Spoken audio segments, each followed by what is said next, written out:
Welcome to excellent learning channel. Students, हम कर रहे हैं तैयारी टारगेट 2024 की और रीड 2024। और इसी क्रम में आज हम पढ़ेंगे psycho social theory of Erik Erikson के। एरिक एरिक्सन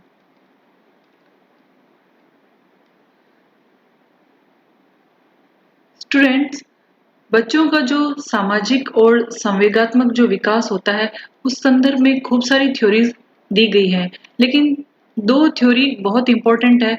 उसमें से एक थ्योरी है ब्रॉन फ्रेन ब्रेनर की इकोलॉजिकल थ्योरी, और दूसरी जो थ्योरी है वो एरिक्सन की साइको सोशल थ्योरी है।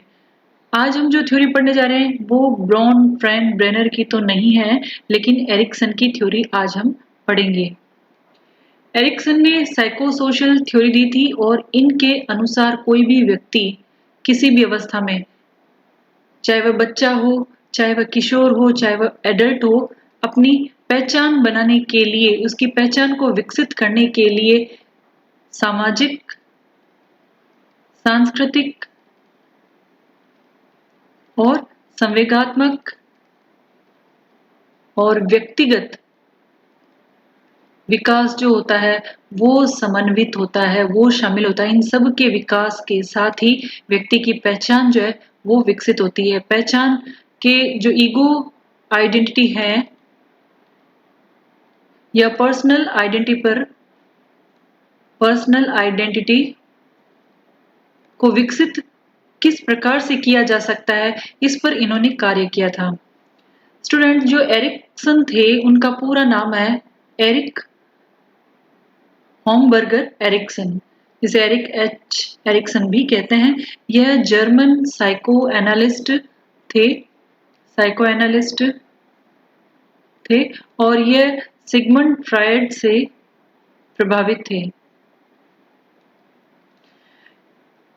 एरिक्सन ने सिगमंड फ्रायड की जो पुत्री थी एना फ्रायड, उनके साथ में साइको एनालिस्ट बनने के लिए ट्रेनिंग में एक साथ एडमिशन लिया था और आगे कार्य किया था। अब जो एरिक्सन थे, इन्होंने कहा कोई भी व्यक्ति है उसकी जो पहचान बनती है तो वह हर एक उम्र के अनुसार अलग चुनौतियों का सामना करने से बनती है। यानी इन्होंने पूरे जीवन काल को 8 स्टेजेस में डिवाइड कर दिया। एक मनुष्य का जो पूरा जीवन काल होता है उसमें 8 अवस्थाएं होती है, और एरिक्सन ने कहा इन 8 अवस्थाओं की अलग अलग चुनौतियां होती है, अलग अलग क्राइसिस होते हैं, संकट होते हैं, अलग अलग चुनौतियां होती है। और इन चुनौतियों का सामना, ये जो चुनौतियां होती है जिन्हें हम कहते हैं क्राइसिस या संकट, हर एक उम्र की अलग क्राइसिस है। इन क्राइसिस का किस प्रकार से सामना करते हैं, दो प्रकार से कर सकते हैं। या तो हम पॉजिटिवली कर सकते हैं या हम नेगेटिवली कर सकते हैं। यदि पॉजिटिवली क्राइसिस का सामना करते हैं तो हमारे व्यक्तित्व में एक सकारात्मक विकास होता है, और यदि नेगेटिवली हम इसका सामना करते हैं, हम फेल हो जाते हैं, असफल हो जाते हैं, तो हमारा व्यक्तित्व भी उसके अनुसार होगा। और ये जो 8 स्टेजेस हैं बनाई है इन्होंने, जन्म से मृत्यु अवस्था तक के वर्गीकृत किया। जन्म से लेकर के जितनी भी आयु होती है, जन्म से 2 वर्ष, 2 से 4, 4 से 6, इस तरह से डिवाइड करके मृत्यु तक की जो एज है उसको 8 भागों में डिवाइड कर दिया है।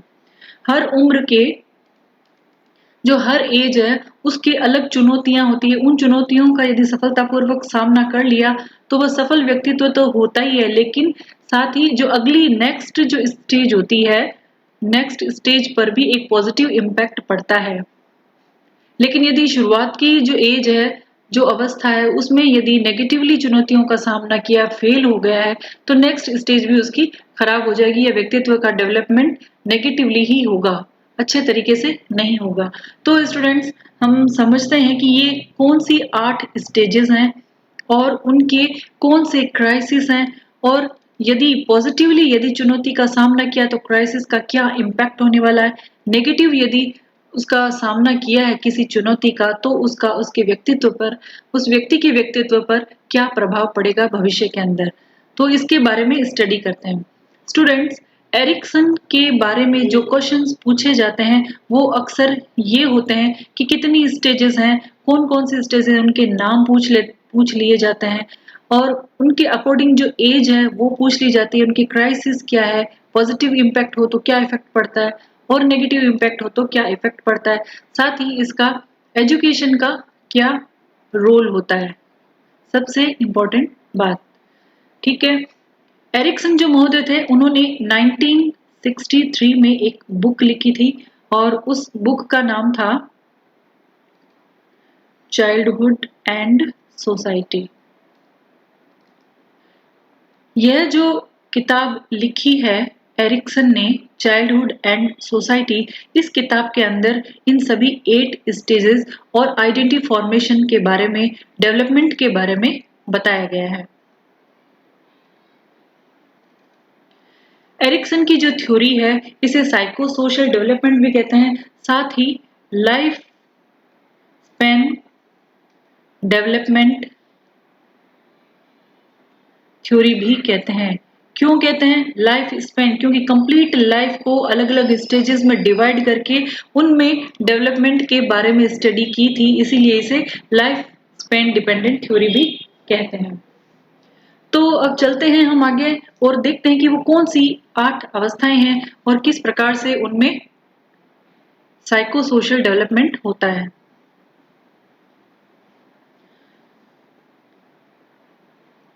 फर्स्ट ऑफ ऑल जो अवस्था है वो है ट्रस्ट वर्सेस मिसट्रस्ट, यानी कि विश्वास बनाम अविश्वास। यह फर्स्ट अवस्था है, प्रथम अवस्था होती है और जन्म से लेकर के यह 2 वर्ष तक होती है। इस स्टेज में सबसे इम्पोर्टेंट जो इवेंट होता है वो होता है देखभाल करना। किस तरह से होता है इसको समझते हैं। जन्म से लेकर के 2 वर्ष तक का जो बच्चा होता है सबसे जरूरी उसके लिए क्या होता है, उसकी फीडिंग करवाना। जब उसको भूख लगती है, उसको खाना मिल जाए, उसको पानी मिल जाए और उसको अफेक्शन मिल जाए, अफेक्शन देखभाल की जाए, उसकी नर्चर उसको मिल जाए और स्नेह मिल जाए पेरेंट्स का, तो ये उसकी जरूरतें होती है। अब यदि किसी बच्चे को ये सब चीजें मिल जाती है तो उसमें ट्रस्ट का डेवलपमेंट हो जाता है। यह यदि मिल जाती है तो क्या डेवलप हो जाएगा? ट्रस्ट का, विश्वास का डेवलपमेंट होगा। वह आगे चल करके दूसरे लोगों पर भरोसा करना, विश्वास कायम करना, ऐसे उसमें गुण उत्पन्न होंगे। लेकिन यदि किसी बच्चे को इस उम्र के अंदर, ये इस उम्र की नीड है, ये ना मिले, मिसट्रस्ट डेवलप होगा। यानी कि यह जो नीड है उसकी फुलफिल ना हो, ना अफेक्शन मिले और यदि उसको भूख लगी तो टाइम पे खाना नहीं दिया जा रहा है, वह रो रहा है, चिल्ला रहा है, छोड़ उसको उसी कंडीशन में छोड़ करके अपने काम में लगे हुए हैं या छोड़ के चले जाते हैं, तो क्या होगा? उस बच्चे में एक मिसट्रस्ट डेवलप होने लग जाएगा। अब इस क्राइसिस को लेकर के जब वह बड़ा होगा तो बड़ा होने पर वह किसी पर विश्वास नहीं करेगा, कभी भी संदेह रहेगा उसको। तो ये इशू उत्पन्न हो सकता है। अब ये इशू होने के बाद भी यदि वह इसका पॉजिटिवली इस चैलेंज का सामना कर लेता है, यानी कि ट्रस्ट को डेवलप कर लेता है, इस गुण को डेवलप कर लेता है, तो उसमें एक साइको सोशल वर्च्यू या ट्रेट, जिसे मनो सामाजिक शील गुण भी कहते हैं, उसका विकास होगा। वो शील गुण कौन सा होगा? वो होगा आशा, आशावादी होगा, होपफुल होगा, ऑप्टिमिस्टिक होगा,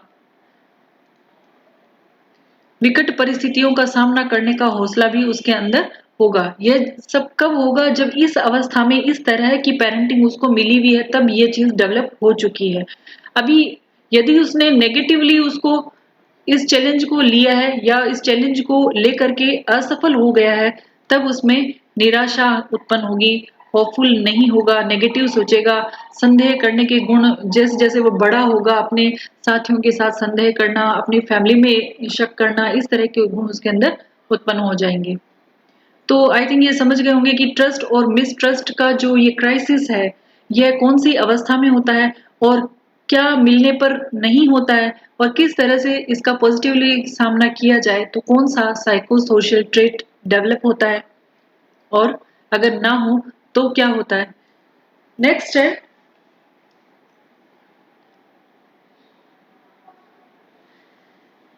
सेकंड जो है वो है स्वायत्तता बनाम लज्जा या शक, जिसे हम कहते हैं autonomy. Autonomy versus shame and doubt.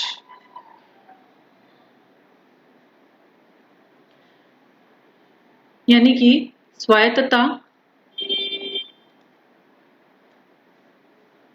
Versus लज्जा या शर्म तथा शक करना, डाउट करना।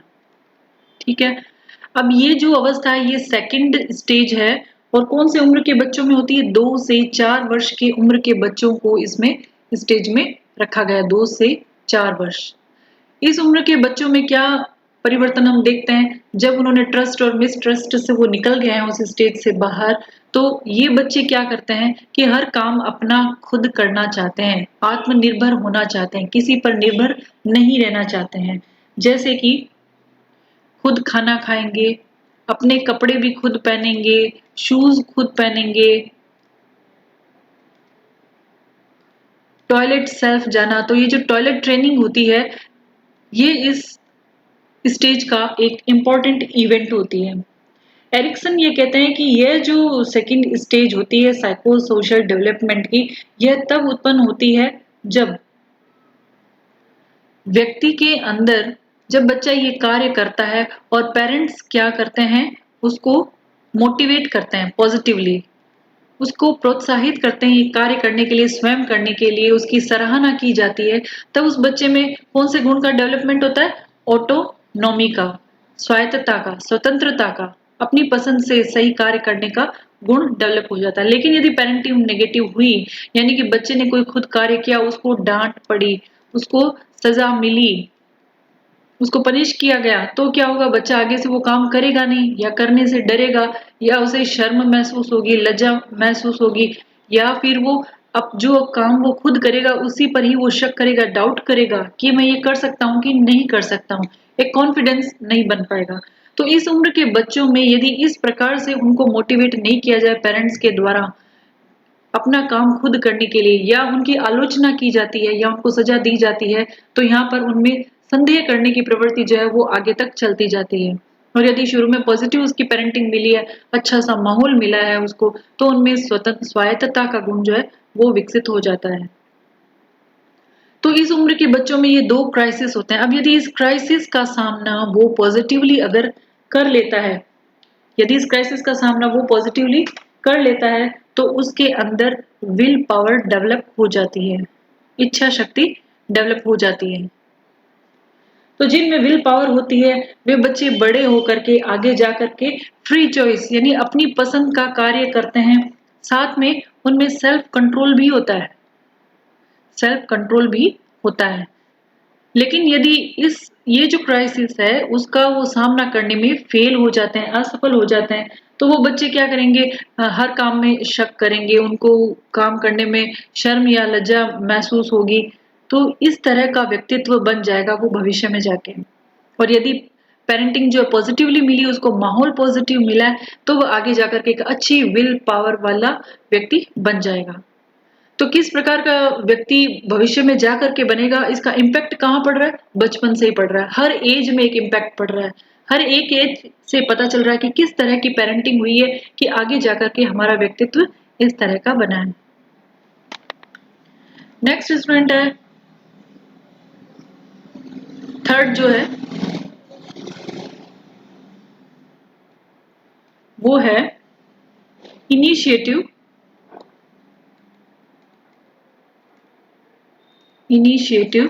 Versus guilt.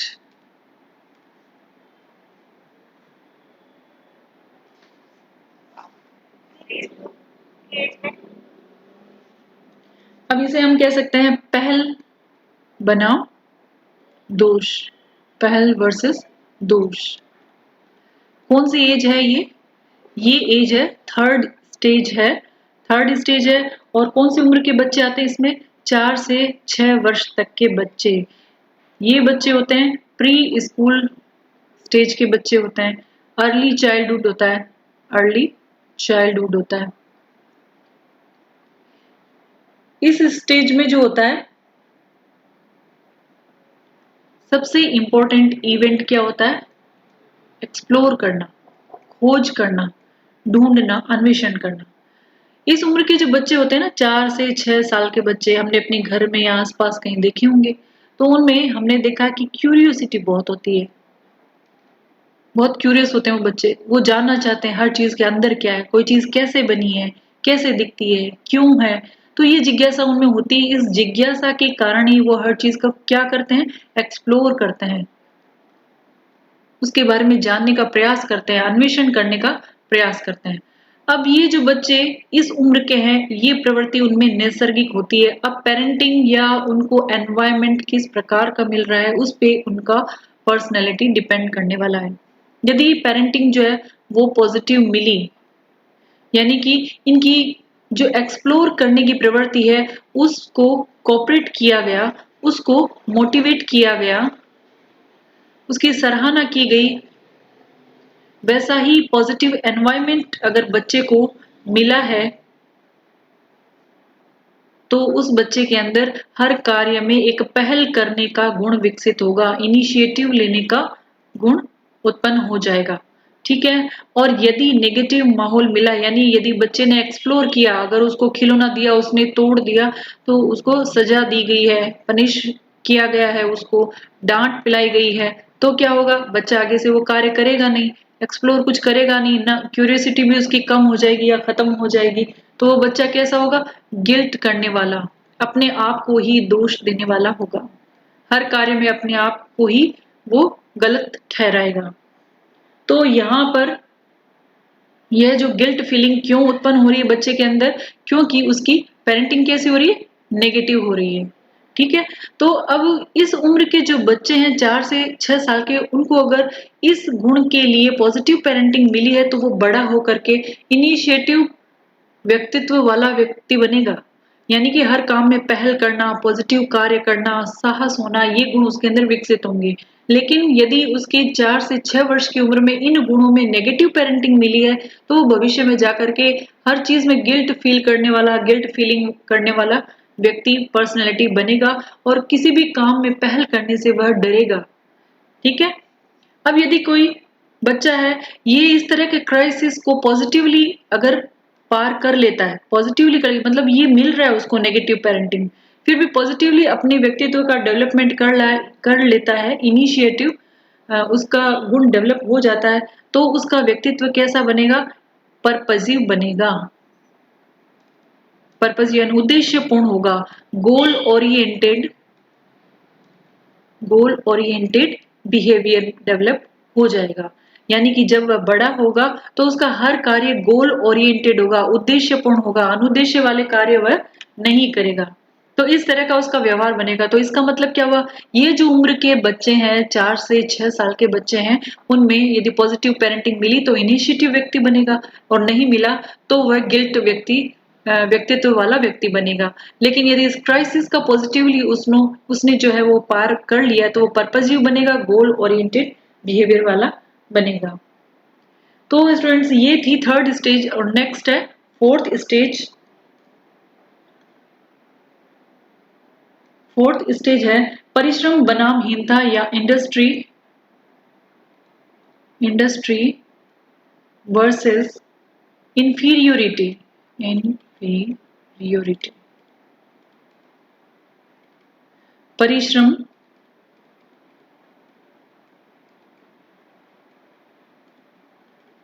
बनाम हीनता, फोर्थ स्टेज है। और इसमें कौन सी उम्र के बच्चे? 6 से 12 वर्ष के बच्चे हैं। ये बच्चे जो स्कूल जा रहे होते हैं, लेटर चाइल्डहुड स्टेज होती है। स्कूल का बहुत इम्पोर्टेंट रोल होता है यहाँ पे। स्कूलिंग जो होती है उसका बहुत इम्पोर्टेंट रोल होता है। अब यदि स्कूल के अंदर टीचर जो है बच्चे को परिश्रम करने के लिए यदि प्रोत्साहित करते हैं, मेहनत करने के लिए प्रोत्साहित करते हैं, तो क्या होगा, परिश्रम करने से जो उनको सफलता मिलेगी, तो उनमें आत्मविश्वास डेवलप होगा। यानी कि थर्ड स्टेज के अंदर जो अन्वेषण के दौरान उन्होंने जो ज्ञान प्राप्त किया है उससे परिश्रम में लगाया है और सफलता मिली है, तो उनमें सकारात्मकता, साहस के गुण उत्पन्न हो जाएंगे। एक कॉम्पिटेंसी, सामर्थ्यता का गुण डेवलप होगा। वेलेंट नाम के वैज्ञानिक है, वो उनका तो ये मानना है कि जो बच्चे इस उम्र में परिश्रम करते हैं तो वो बच्चे अधिक समायोजन करते हैं। अधिकांशतः ये देखा गया है कि वो एडजस्टमेंट भी अच्छा कर सकते हैं, अपने जो आसपास का माहौल है अच्छा एडजस्टमेंट कर सकते हैं। उनकी जो इकोनॉमिक सक्सेस होती है वो भी अधिकतर अच्छी होती है, और उनके जो इंटरपर्सनल रिलेशनशिप होती है, आपस में जो रिलेशन होते हैं, संबंध होते हैं, वो भी ज्यादा अच्छे होते हैं जो बच्चे परिश्रम से सफलता प्राप्त करते हैं। लेकिन जिन बच्चों ने परिश्रम किया और असफलता हाथ लगी, तो उनमें क्या होगा, उनमें हीनता की भावना आ जाएगी। या फिर जिन बच्चों ने कम परिश्रम किया और सफलता हाथ लग गई, तो उनमें भी क्या होगा, हीनता की, इंफीरियोरिटी की भावना उत्पन्न हो जाएगी। तो जिन बच्चों में परिश्रम से सफलता मिली, कॉम्पिटेंसी उत्पन्न होगी, वो क्या होगा, बड़े होंगे तो किसी भी प्रकार का एनवायरनमेंट मिलता है तो वो उसमें एडजस्ट हो सकते हैं। लेकिन ये बच्चे जो कि परिश्रम करने से डरते हो, या उनको बार बार असफलता मिली हो, या जिनको थोड़ा ही परिश्रम करने की आदत है, वो एडजस्ट होने में उनको प्रॉब्लम होती है, उनकी कॉम्पिटेंसीज होती है वो कम होती है किसी भी चुनौतियों से निपटने के लिए। तो ये थी फोर्थ स्टेज, यानी कि 6 से 12 साल की उम्र के बच्चों को यदि परिश्रम करवाया जाए और उनको मोटिवेट किया जाए, उनको फैसिलिटेट किया जाए, तो उनमें कॉम्पिटेंसी उत्पन्न की जा सकती है। यहाँ पर स्कूलिंग का और टीचर का बहुत इंपॉर्टेंट रोल होता है। नेक्स्ट स्टेज है students, fifth, identity versus confusion.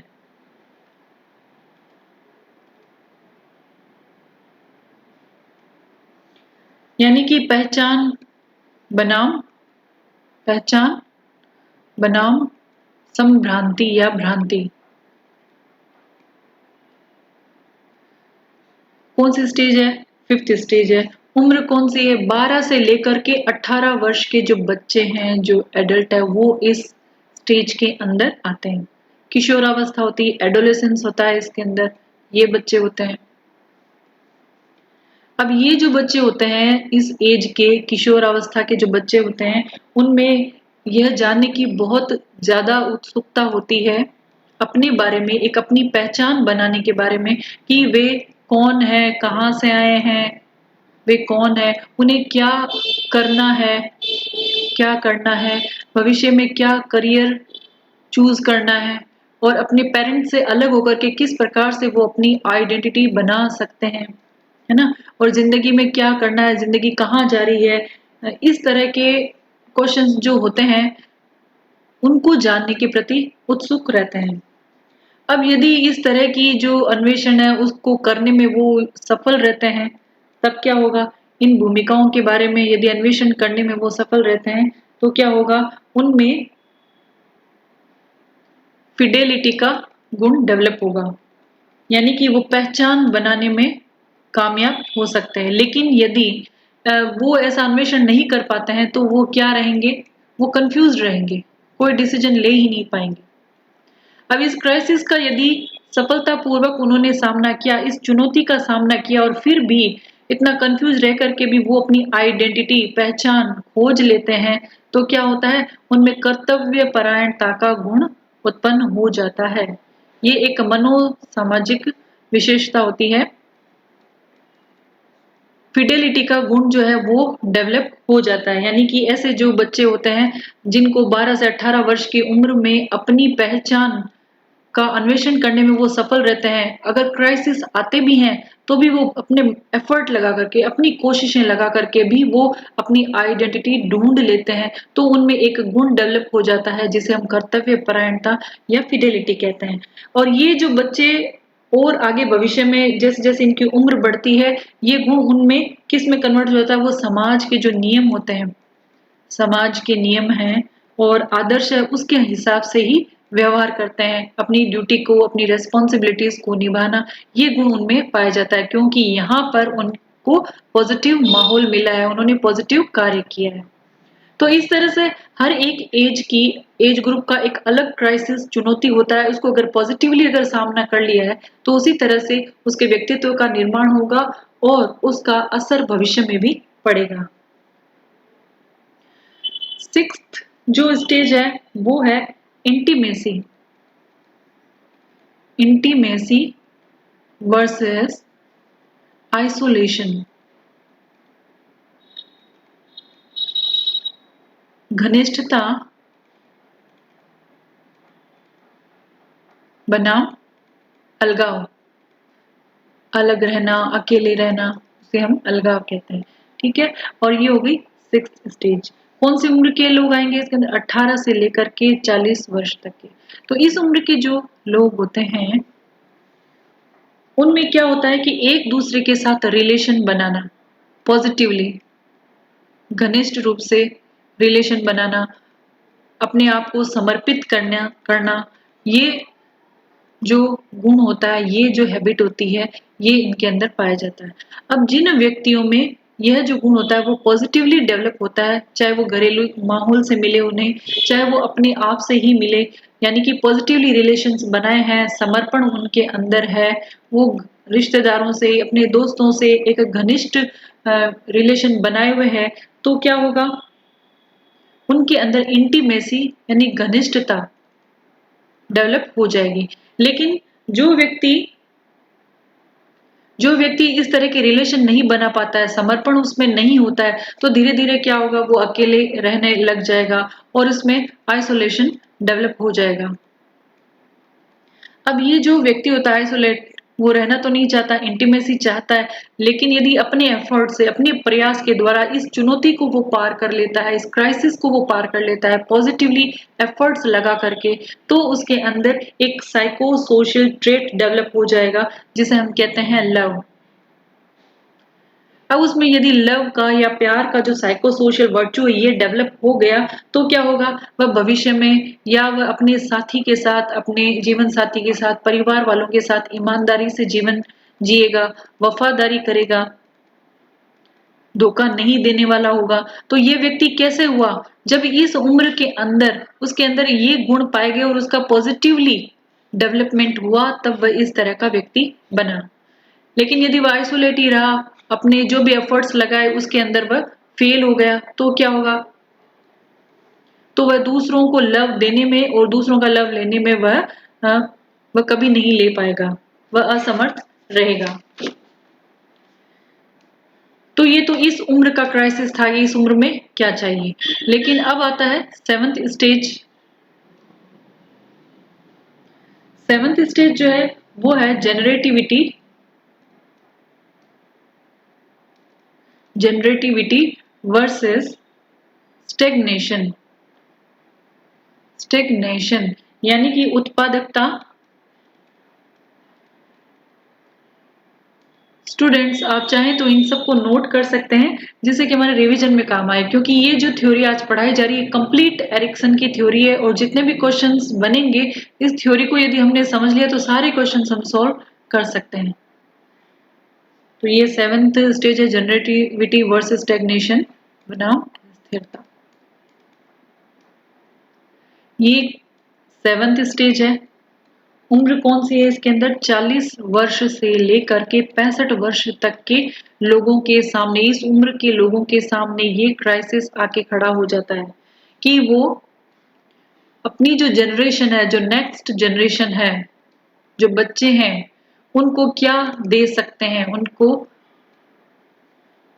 उन्नत करने के लिए या अगली पीढ़ी के जो कल्याण के लिए, समाज के लिए सृजनात्मक क्या कार्य कर सकते हैं, उससे रिलेटेड यह क्राइसिस उत्पन्न होते हैं। यदि इस उम्र के व्यक्ति जो है वो अपने नेक्स्ट जनरेशन को उन्नत बनाने के लिए सृजनात्मकता का कार्य करते हैं, उनके कल्याण का कार्य करते हैं, उनको ज्ञान देते हैं, उनकी शिक्षा की चिंता करते हैं या उनकी व्यवस्था उपलब्ध करवाते हैं, उत्पादकता भी इसके अंदर सम्मिलित होता है, तो क्या होगा, तो उनके अंदर एक केयर का गुण डेवलप हो जाएगा। लेकिन कुछ व्यक्ति ऐसे होते हैं जिनको कोई लेना देना नहीं होता है, किसी की शिक्षा कैसी चल रही है, कोई परेशान है, कोई दुखी है, कोई संकट है, उनसे कोई लेना देना नहीं होता, वो अपने सुखों को उन्नत करने में ही लगे हुए रहते हैं। तो ऐसे व्यक्ति जो है उनका जो नेगेटिवली है ये, क्योंकि इनका समाज के लिए कोई प्रोडक्टिविटी नहीं है, उनमें स्टेग्नेशन पाया जाएगा, एक स्थिरता पाई जाएगी। अब यहाँ पर भी जो लोग हैं वो यदि पॉजिटिवली एफर्ट करके अपने आप में कुछ चेंज करके उन्नत बनाने वाले सृजनात्मक व्यक्ति बन जाए, जो अपनी जनरेशन के लिए, दूसरे लोगों के लिए, शिक्षा के लिए कुछ कार्य कर सकें, उत्पादक बन सकें, तब तो क्या होगा, वो केयर प्रकार के व्यक्ति होंगे, देखभाल करने वाले होंगे, अन्यथा वो स्टेग्नेशन होंगे। यानी कि किसी व्यक्ति को हम देख करके कह सकते हैं कि हाँ, ये दूसरों का ध्यान रखने वाला है, ये तो कल्याणकारी व्यक्ति है, भला व्यक्ति है। क्यों कह सकते हैं? क्योंकि उनमें ये इस तरह की क्वालिटीज पाई जाती है, ये क्वालिटीज उनका इसी तरह का एक व्यक्तित्व, एक पहचान बना देती है। अगर किसी क्वेश्चन में आइडेंटिटी रिलेटेड क्वेश्चन भी पूछ लिया जाए, ईगो आइडेंटिटी डेवलपमेंट किसने किया था या पर्सनल आइडेंटिटी थ्योरी किसने दी थी, तो यहाँ पर भी हमें एरिक्सन का नाम ही लेना है। तो स्टूडेंट्स, अब है लास्ट स्टेज 8 और ये है इंटीग्रिटी वर्सेस डेस्पेयर, यानी कि संपूर्णता बनाम निराशा। एरिक्सन ने पूरे जीवन काल को जन्म से लेकर के मृत्यु तक जो 8 अवस्थाओं में वर्गीकृत किया है, यह अंतिम अवस्था है। कहाँ से शुरू होती है? 65 वर्ष से लेकर के मृत्यु तक की अवस्था चलती है। अब इस उम्र में क्या होगा, भविष्य के बारे में नहीं सोचेगा वह व्यक्ति, वह अपने अतीत के बारे में सोचेगा। जो समय वह गुजार करके आया उसे पीछे मुड़ करके देखेगा, उसके बारे में विचार करेगा कि उसको कितनी सफलता मिली थी, कितनी असफलता मिली थी, यदि वह ऐसा कार्य करता तो सफल होता या ऐसा क्यों किया तो असफल हुआ। इसके बारे में वह विचार करता है, इसके बारे में सोचता है, यानी कि वह अपने अतीत का मूल्यांकन करता है, इवैल्यूएशन करता है। अब स्टूडेंट, यदि वह व्यक्ति जो इस उम्र का है वह अपने अतीत का मूल्यांकन पॉजिटिवली करता है, सकारात्मक रूप से अगर मूल्यांकन करता है, यानी अपनी असफलताओं को वह नेगेटिव नहीं लेकर के कुछ सीखने के तौर पर लेता है, तो क्या होगा, उसमें संपूर्णता, इंटीग्रिटी का गुण डेवलप होगा। और यदि वह अपना जो मूल्यांकन है अतीत का वह नेगेटिवली करता है, नकारात्मक रूप से करता है, तो क्या होगा, उनके अंदर एक निराशा का भाव उत्पन्न होगा, वो हताश होंगे, परेशान होंगे, चिड़चिड़े स्वभाव के हो जाएंगे। अब यदि प्रयास करके उन्होंने यह पॉजिटिव गुण डेवलप कर लिया, तो क्या होगा, यानी कि उन्होंने जो भी नकारात्मक चीजें हुई है उनके अतीत में उसको पॉजिटिवली लेना शुरू कर दिया, तो क्या होगा कि उनमें एक नया साइको सोशल वर्च्यू उत्पन्न हो जाएगा, जिसे हम कहते हैं मैच्योरेशन। कौन सा गुण डेवलप हो रहा है? मैच्योरेशन का, यानी परिपक्व होंगे वो व्यक्ति जो अपनी अतीत की असफलताओं को भी सकारात्मक रूप से लेकर के भविष्य का जीवन जिएंगे, उनको हम मैच्योर व्यक्ति कहते हैं।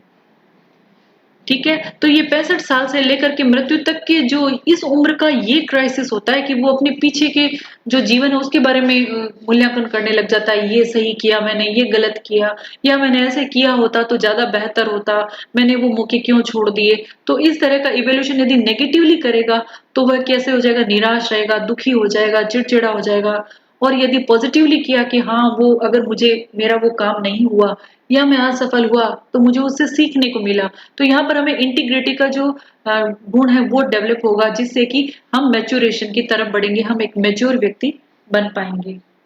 तो यहाँ पर ये 8 स्टेजेस हो गई हैं, इसको हम एक बार संक्षिप्त रूप से वापस देखेंगे, लेकिन उससे पहले ये जो एरिक्सन थे, इनकी जो पहचान का संप्रत्यय है, आइडेंटिटी का जो संप्रत्यय है किशोरावस्था में, उसको मनोवैज्ञानिकों ने बहुत ही ज्यादा महत्व दिया है।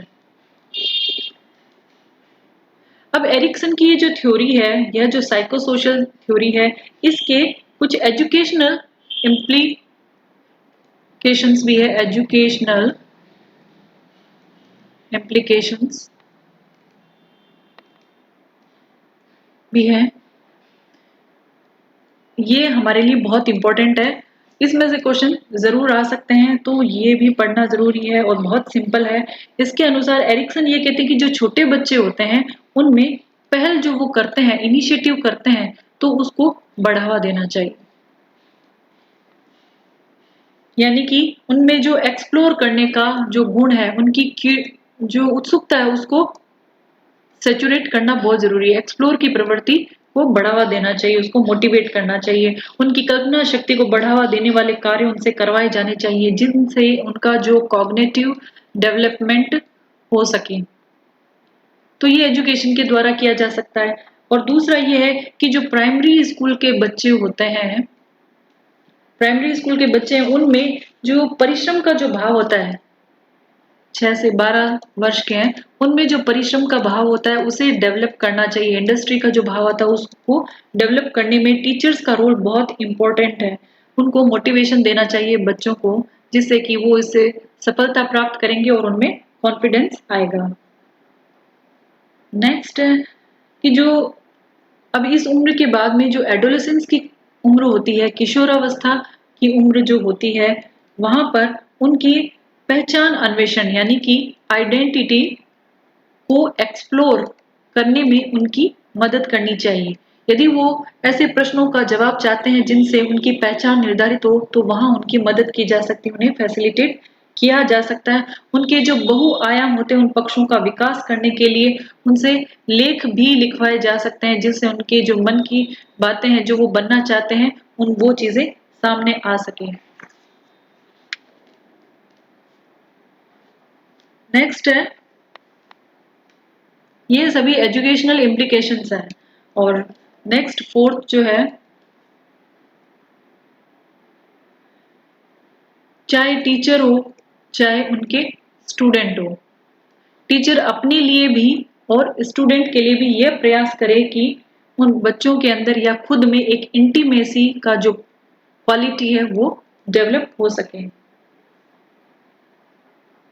और सबसे इम्पोर्टेंट बात, टीचर एक रोल मॉडल होता है अपने स्टूडेंट्स के लिए।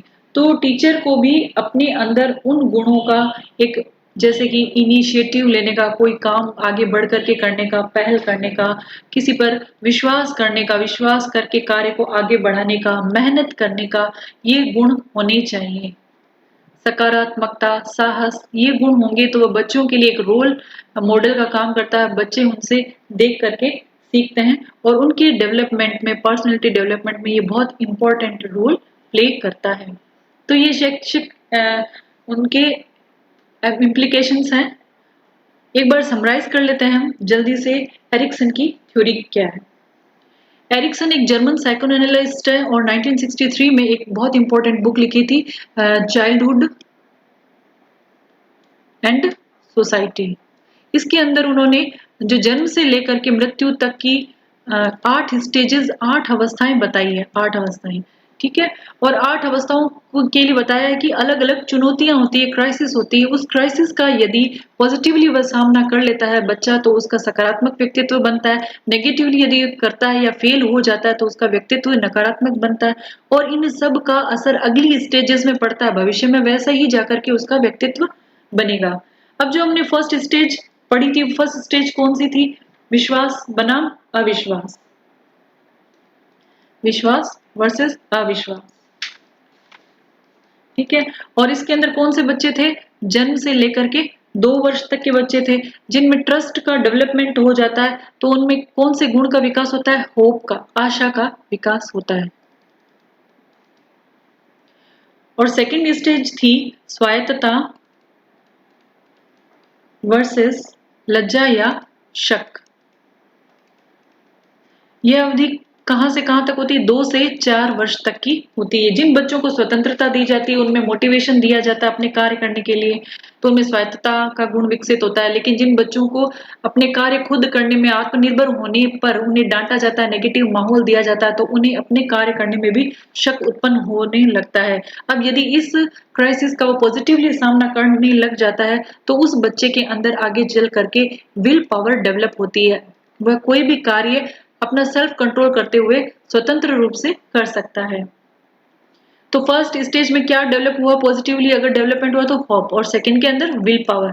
थर्ड स्टेज जो है उसे हम कहते हैं पहल बनाम दोष, initiative versus guilt. Third stage है 4 से 6 साल की प्री जो स्कूल होता है वो स्टेज होता है। यदि इसके अंदर इनिशिएटिव करने पर बच्चे को पॉजिटिव माहौल दिया जाता है, तो वह बच्चा इनिशिएटिव क्वालिटी वाला होगा, आगे भी वैसा ही उसका व्यक्तित्व बनेगा। लेकिन यदि स्वयं के उसके कार्य करने पर, कोई अन्वेषण करने पर, अपनी जिज्ञासाओं को जब शांत करने के लिए वह अन्वेषण करता है, तो उसे सजा दी जाती है, डांटा जाता है, नेगेटिव माहौल दिया जाता है, तब वह अपने आप को हर कार्य के लिए दोषी समझेगा। और यदि वह इस क्राइसिस का पॉजिटिवली सामना कर लेता है, तो वह बच्चा कैसी पर्सनैलिटी वाला होगा, भविष्य में जाकर के पर्पजिव होगा, गोल ओरिएंटेड बिहेवियर उसका होगा। फोर्थ स्टेज थी स्टूडेंट्स परिश्रम बनाम हीनता। हमने इसके अंदर पढ़ा था, जो बच्चे, एज कौन सी होती है इसके अंदर एज होती है 6 से 12 साल की। स्कूलिंग बहुत इंपॉर्टेंट रोल प्ले करती है। इस उम्र में यदि बच्चे परिश्रम करके सफलता प्राप्त करते हैं, तो क्या होता है, उनमें बौद्धिक कौशल का विकास होता है, वो सकारात्मक होते हैं, साहस का निर्माण होता है। ऐसे बच्चे बहुत अच्छा एडजस्टमेंट कर पाते हैं। लेकिन जो बच्चे परिश्रम में फेल हो जाते हैं या कम परिश्रम से सफल होते हैं, उनमें इंफीरियोरिटी का गुण डेवलप होता है, भविष्य में भी उनका व्यक्तित्व वैसा ही बनता है। अब इस तरह के वर्च्यू का यदि वो पॉजिटिवली सामना करते हैं, तो कौन सा गुण डेवलप होगा? कॉम्पिटेंसी यानी सामर्थ्यता का गुण डेवलप हो जाएगा। नेक्स्ट फिफ्थ स्टेज जो है वो है पहचान बनाम संभ्रांति यानी भ्रांति, कंफ्यूजन। 12 से 18 साल के एडोलेसेंस उम्र के बच्चे आते हैं, उनमें एक जिज्ञासा रहती है कि वे कौन है, कहाँ से आए हैं, क्या करियर चूज करना है, इस बारे उनकी क्या पहचान है, इसके बारे में वो चिंतित रहते हैं। यदि उनको इस कार्य करने में सफलता मिल जाती है, अपनी पहचान बनाने में सफलता मिल जाती है, तो उनकी आइडेंटिटी बन जाती है। लेकिन यदि वो ऐसा नहीं कर सकते हैं, तो वो कंफ्यूज्ड कंडीशन में रहते हैं। अब ये जो क्राइसिस है, इसका यदि पॉजिटिवली सामना करके उन्होंने अपनी पहचान बना ली, तो उनमें एक मनोसामाजिक गुण, साइको सोशल वर्च्यू या ट्रेट डेवलप होगा, जिसे हम कहेंगे फिडेलिटी यानी कि कर्तव्य परायणता। ऐसे बच्चे कैसे होंगे? आगे चल करके समाज के नियम आदर्शों का पालन करने वाले होंगे, अपने कर्तव्यों को पूरा करने वाले होंगे। नेक्स्ट स्टेज है सिक्स्थ यानी कि घनिष्ठता बनाम अलगाव।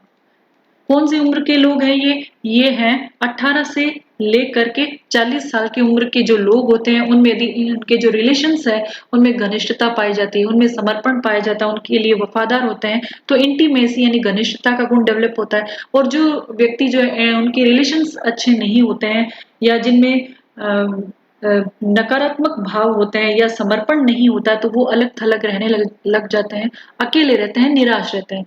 लेकिन यदि इस चैलेंज का उन्होंने पॉजिटिवली सामना किया, घनिष्ठता का गुण डेवलप किया, तो उनके अंदर एक साइको सोशल गुण जो वर्च्यू है वो डेवलप होगा, वो होता है लव। यानी कि वो लोग कैसे होंगे? ईमानदार होंगे और वफादार होंगे। इसके बाद में आता है सेवंथ, कौन सा है हमारा? उत्पादकता वर्सेस स्थिरता, जनरेटिविटी वर्सेस स्टिग्नेशन। 7वीं स्टेज है और इसके अंदर 40 से लेकर के 65 साल के व्यक्ति आ जाते हैं। इस उम्र के लोग जो होते हैं, वो यदि अपनी नेक्स्ट जनरेशन के उन्नति के लिए, कल्याण के लिए कार्य करते हैं, सोचते हैं उनकी शिक्षा के लिए, तो वो उत्पादक नेचर के होंगे, जनरेटिव नेचर के होंगे। लेकिन कुछ लोग ऐसे होते हैं जिनको किसी जनरेशन से कोई मतलब नहीं होता, अपना काम बनता भाड़ में जाए जनता, यानी कि वो अपनी ही उन्नति, अपने ही सुख के लिए कार्य करते रहते हैं, उनमें स्थिरता या स्टेग्नेशन की क्वालिटी पाई जाती है, या इस प्रकार के व्यक्तित्व होते हैं वो। अब इस चुनौती का सामना भी पॉजिटिवली यदि वो कर लेते हैं तो उनमें केयर का गुण डेवलप हो जाता है। 8th स्टेज थी संपूर्णता बनाम निराशा, यानी कि इंटीग्रेटिव वर्सेस डिसअपियर। यह था 65 वर्ष से लेकर के मृत्यु तक। अब जो व्यक्ति यहाँ पर अपने अतीत के बारे में सोचता है, वहाँ की पॉजिटिव चीजों के बारे में सोच करके, पॉजिटिव चीजों के बारे में सोचता है, सफलताओं के बारे में सोचता है और असफलताओं को वो पॉजिटिवली लेता है, तब क्या होगा, उसमें इंटीग्रिटी का गुण डेवलप होगा। ठीक है। और यदि असफलताओं को सोच करके निराश होता है, दुखी होता है, चिड़चिड़ा रहता है, तो वह निराश प्रवृत्ति का हो जाएगा, चिड़चिड़ा प्रवृत्ति का हो जाएगा। अब इस क्राइसिस का भी यदि उसने पॉजिटिवली सामना करके संपूर्णता प्राप्त की तो क्या होगा, वह व्यक्ति जो होगा वह मेच्योर होगा, मैच्योरेशन का जो गुण है वो इसके अंदर डेवलप होगा। तो यहाँ हमने सारी स्टेजेस को एक बार से वापस पढ़ा है और हमने देखा है कि कौन कौन से क्राइसिस इस स्टेजेस के अंदर होते हैं, क्राइसिस क्या है और कौन सी एज है और कौन से जो गुण है, ये सारे क्या है, साइको सोशल ट्रेट्स हैं, या इनको वर्च्यू भी कह सकते हैं। फर्स्ट के अंदर होप, सेकंड में विल पावर, थर्ड में पर्पस और फिर competency, Fidelity, love, care, maturation, ये गुण डेवलप होते हैं। तो स्टूडेंट्स, ये था एरिक एरिक्सन की थ्योरी थी साइको सोशल डेवलपमेंट, और इसके अंदर हमने पढ़ा कि किस प्रकार से स्टेजेस हैं। तो इसमें हमने पढ़ा कि कौन कौन से 8 स्टेजेस हैं और इसके डिटेल्स को भी हमने देखा। तो नेक्स्ट वीडियो में हम नेक्स्ट थ्योरी को लेकर के आएंगे। Till then keep learning and keep watching excellent learning videos. Thank you.